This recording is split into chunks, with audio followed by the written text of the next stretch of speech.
ওদের গায়ে হাত তোলা আর ওদের মুখ চেপে ধরার অধিকার কে দিয়েছে আপনাদের? মারার যদি আপনাদের একমাত্র অস্ত্র হয়, সবাই দাঁড়িয়েছি সামনে, আরো দাঁড়িয়ে যাব। সরকারের অধীনে নয়, জাতিসংঘ বা আন্তর্জাতিক কোনো সংস্থার অধীনে কোটা আন্দোলনের প্রাণহানির নিরপেক্ষ তদন্ত চাইলেন বিশ্ববিদ্যালয়ের শিক্ষকরা। তাদের মতে সরকার পুলিশের ওপর ভর করেছে, তাই জুলাই হত্যাকাণ্ডের নিরপেক্ষ বিচার তাদের পক্ষে সম্ভব নয়। শিক্ষকদের এই কর্মসূচিতে যোগ দেন অনেক শিক্ষার্থীও। মনির মিল্লাতের প্রতিবেদনটি দেখুন। বন্ধ ক্যাম্পাসে আবারও স্লোগান, আবারও মিছিল। কোটা আন্দোলনের জেরে বন্ধ থাকা ঢাকা বিশ্ববিদ্যালয় ক্যাম্পাসে শিক্ষক ও শিক্ষার্থীদের এই সমাবেশ। বুধবার মার্চ ফর জাস্টিস কর্মসূচিতে হাইকোর্ট মাজার গেটে পুলিশের হেনস্থার শিকার হন ঢাকা বিশ্ববিদ্যালয়ের 2 শিক্ষক। প্রতিবাদে অপরাজেয় বাংলার পাদদেশে শিক্ষক শিক্ষার্থীদের এই প্রতিবাদ। এতে যুক্ত হন অন্যান্য বিশ্ববিদ্যালয়ের শিক্ষকরাও।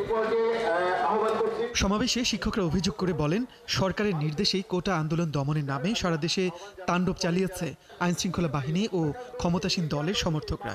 তাই সরকার নয়, জাতিসংঘের অধীনে সকল হত্যার তদন্ত হতে হবে। ওদের গায়ে হাত তোলা আর ওদের মুখ চেপে ধরার অধিকার কে দিয়েছে আপনাদের? মারার যদি আপনাদের একমাত্র অস্ত্র হয়, সবাই দাঁড়িয়েছি সামনে, আরো দাঁড়িয়ে যাব।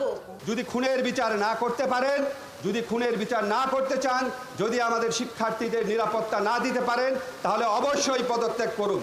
শিক্ষকরা বলছেন, হত্যার বিচার ও আটক শিক্ষার্থী সহ অন্যদের নিঃশর্ত মুক্তি দিতে হবে, কারফিউ তুলে নিতে হবে, ব্লক রেইডের নামে গ্রেপ্তার বন্ধ করতে হবে। কেন সাইদের বুকে স্পষ্টভাবে গুলি করে মারা হলো, অথচ পুলিশের বিরুদ্ধে কখনো কোনো কিছু অভিযোগই এখনো পর্যন্ত আসেনি?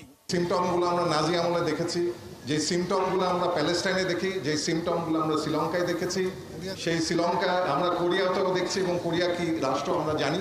সেরকমই একটা অবস্থা আমাদের এখানে বিরাজ করছে। একটা শিক্ষার্থীর বিরুদ্ধে মামলা রেখে কোনো পাবলিক পরীক্ষা অনুষ্ঠান হতে পারে না। সমাবেশ শেষে ভিসি চত্বর, রাজু ভাস্কর্য হয়ে কেন্দ্রীয় শহীদ মিনার পর্যন্ত মৌন মিছিল করেন শিক্ষক শিক্ষার্থীরা। শিক্ষকদের এই কর্মসূচি ঘিরে ঢাকা বিশ্ববিদ্যালয়ে প্রবেশে ছিল পুলিশের কড়াকড়ি। অনেক শিক্ষককে ক্যাম্পাসে ঢুকতে দেওয়া হয়নি বলে অভিযোগ করেন শিক্ষকরা। মনির মিল্লাত, ৭১, ঢাকা।